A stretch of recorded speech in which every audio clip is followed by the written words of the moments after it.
தான் நான் உங்களை பார்க்க கூட்டிட்டு வந்தேன். பசுபதியை நம்பி இங்க நானே கெடுத்துட்டேன். ராகினி என்ன மதிக்கவே மாட்டேங்கிற மாமா. கேட்டி பரவாயில்ல, சேர்ந்து வாழ்ந்து ஒரு குழந்தை குட்டியாவது ஆகும்னு பார்த்தா அங்க அதுக்கான வழியே இல்ல மாமா.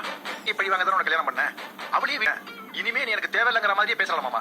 விஜய் என்ன கூட நான் நல்லதானே இருந்தேன், என்ன நீ தானே கெடுத்த கத்துறான். கிட்ட படிக்கல என்னதும் திரும்ப இங்க அப்பாவும் பையனுமா சேர்ந்து வர வர நான் உனக்கு இன்ஃபார்ம் பண்ணிடுறேன். நீ அதுக்கு தகுந்த மாதிரி சொல்லிடு. அப்பளம் போடுறதுக்கான கூட வீட்லயே கொண்டு வந்து கொடுத்துருவாங்க. கரெக்டா வேலை செய்யறாங்களான்னு பார்த்தா மட்டும் போதும். நான் பத்திரமா போயிட்டு உனக்கு ஃபோன் பண்ண டெய்லியும் வீடியோ காலும் பண்றேன். நான் இந்த மாதிரி தான் உனக்கு ஃபீல் ஆகும். ஓகேவா? சரி, போறப்ப மூஞ்சி தூக்கி வச்சுக்கா. சந்தோஷமா வழி அனுப்பி வை. வரேன்பா. பத்திரமா போயிட்டு வா.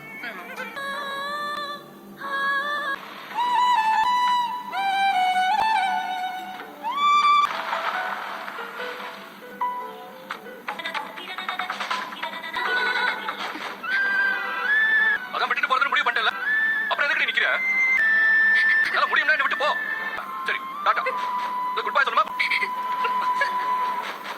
என்னடி நினைச்சிட்டு இருக்க? இல்ல என்ன பார்த்தா கிறுக்க மாதிரி தெரியுதா? யாரு நடப்ப உனக்கு? இந்த பஸ் ஸ்டாண்ட்லயே ஏதாச்சும் பெரிய சிலை இல்ல பீச்ல வைக்கலாமா?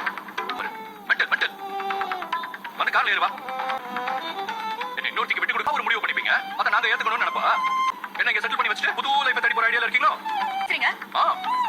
கோவம் சுருன்னு வருது இல்ல? பார்த்த கிட்டதுக்கு உனக்கு எப்படி இருக்கு? அதுக்கு விட்டு கொடுக்குறேன்னு சத்தியம் பண்ணிருக்க. மேல வச்சு சத்தியம் பண்ணிருக்க. அதை கேட்டது எனக்கு எவ்வளவு சுருன்னு இருக்கும். நான் பாக்குறேன் கோர்ட்ல இருந்து வீடு அப்போல இருந்து நீ இல்ல. சரி, ஹாஸ்பிடல் கோர்ட்னு அழைச்சு பண்ணி யோசிச்சு நானே என்ன சமாதானப்படுத்திட்டேன். அதுக்கப்புறம் தான் வெண்ணிலா எல்லா விஷயத்தையும் என்கிட்ட சொன்னான். ஜெய், காவேரி விட் பண்ணிட்டு போன மாதிரி நீ ஃபீல் பண்றியா? இன்னைக்கு ஏதோ டிஃபரெண்டா பிஹேவ் பண்ணதா சொன்னல, அதான் கேட்டேன். வெண்ணிலா அவாய்ட் தான் பண்றான். நல்லா முழுசா பண்ண முடியாம அவன் கண்ணுல வேற ஏதோ இருந்துச்சு. வேற டவுட்டா? என்ன டவுட்? என்ன விஜய், என்ன டவுட்? என்கிட்ட சொல்ல முடியும்னா சொல்லு. சொல்ல முடியாதா? இல்ல கூடாத டவுட்டா இருந்தா விட்டுடு. கரெக்ட், உன்னோட கெஸ் எல்லாமே கரெக்ட் தானே? காவேரி அவாய்ட் பண்ணிட்டு போறா, என்னமோ உயிரே போன மாதிரி அப்படியே நிக்கிற. சொன்னா உன்னை எனக்கு விட்டு கொடுத்துட்டு பிரிஞ்சு போயிடுறதா அவ எனக்கு சத்தியம் பண்ணிருக்கான். ஆமா விஜய், நான் அவளே தான் எனக்கு சத்தியம் பண்ணா. அவ வயித்துல வளர்ற குழந்தை மேல.